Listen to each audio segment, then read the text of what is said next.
What's good, everyone? Welcome back to the channel. So with the new iPhone 11s, the 11 Pros, the 11 Pro Max, we kind of forget about the older, phones that kind of were like the biggest deal last year. And if you remember the iPhone 10, obviously everyone remembers that phone when it came out was super perplexing. I didn't really like it that much, but as of this point now in the later part of 2019, even going into 2020, I think the iPhone 10R is probably one of the most important iPhones that we've seen in the last couple years. I would say, discluding the iPhone 10, I would say this one is probably the most important one since like the iPhone 6. Now obviously the iPhone 10 kind of changed everything too, but I feel like the reason the iPhone 10 is the most important iPhone right now is because it's the most widely accessible iPhone in my opinion. And I'm not even just talking about, it's super cheap or this or that. I'm talking about even like in other countries as well, I believe besides the 6S and 6S Plus, the iPhone 10R is one of the newest iPhones you can get in other countries. I believe even in India, they started assembling factories just for the iPhone 10R or something like that. I'll link an article in the description if I remember that, but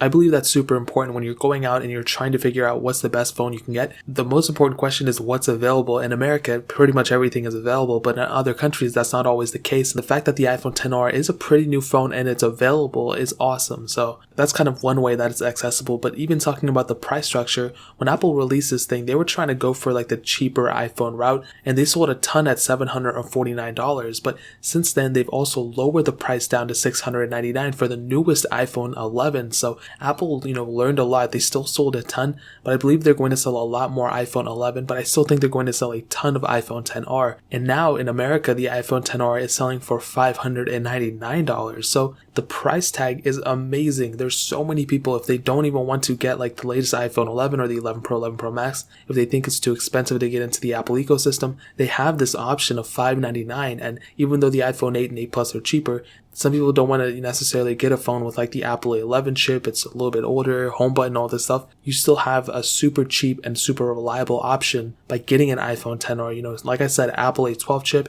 super fast performance. And even now, like I've seen used prices for the iPhone 10R like go around like $350, which is so cheap. And this is the first time that I've seen, I think, a last generation iPhone sell for this cheap in the used market. I think that's pretty impressive. The iPhone XS and XS Max have seen some pretty massive depreciations too, but still, they're not at that $350 price tag. And I've even seen some iPhone 8 Pluses sell for around $350 in the used market, which is pretty insane. So the price tag and the price structure is one of the most important things in my opinion of the structure, why this iPhone is so super important, but also the power. When I compare this thing to the iPhone 11, even the 11 Pro, there's really not that much of a difference, okay? The iPhone 11 Pro and 11, they're faster devices as expected. They have newer chips, they have more RAM, that's expected, but at the end of the day, I don't think anybody's really caring about the performance being so slow or being slower, even though I use slower in quotes because it's not even that much slower and it's not a slow phone at all. When I'm using my iPhone 10R, I still even use it in some of my videos because it's still a super important phone. A lot of people still use it, a lot of people still want it, and the fact that it's selling for a lower price and you're getting this type of performance,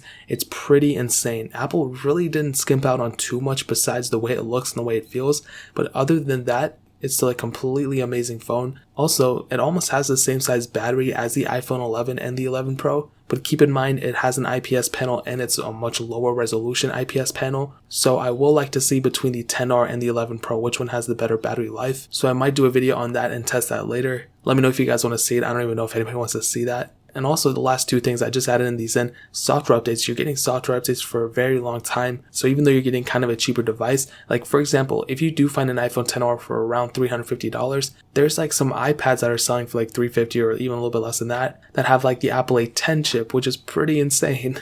So the A10 to the A12 is going to get way more software updates. The A10 is probably going to get like another year or two, but that is pretty insane in my opinion that you're getting these many software updates for a phone that costs, $599 brand new or even like $350 in the used market. And I've just been comparing the iPhone 10R to the iPhone 11 Pro and 11 cameras, and I noticed that sometimes, man, this surprised me, the iPhone 10R camera looked a little bit better in my opinion. Now, the iPhone 11 Pro has, more features, the ultra-wide sensor and telephoto lens, and sometimes the photos will look better on the iPhone 11 and 11 Pro, but there were some cases where the iPhone 10R actually looked a little bit better, and I'll link that camera comparison down in the description if you want to check that out. But ultimately, guys, those are just a couple reasons why I think the iPhone 10R is the most important iPhone right now. It's super competitive in price, performance, and availability. And if you have an iPhone XR or if you've been using one, let me know your experience down in the comment section below. If you want to pick up an iPhone XR, I'll find the cheapest one on Amazon and I'll link it down in the description. It'll be probably the first or second link down there. You can get it from there and help support the channel at the same time. That's pretty much it. If you guys have any other questions or anything, leave it down in the comment section as well. Hit that like button, that would mean so much, but definitely hit that subscribe button. Every single subscriber that we get really does count, so it means so much if you guys could hit that. Also, check out the other links down in the description as well. My Twitter, my Instagram, my second channel. All those links are linked down below. I'd really appreciate if you guys could check it out. But more importantly than everything else, I love every single one of you guys. Hopefully I'll catch you guys in the next video. Peace out till then.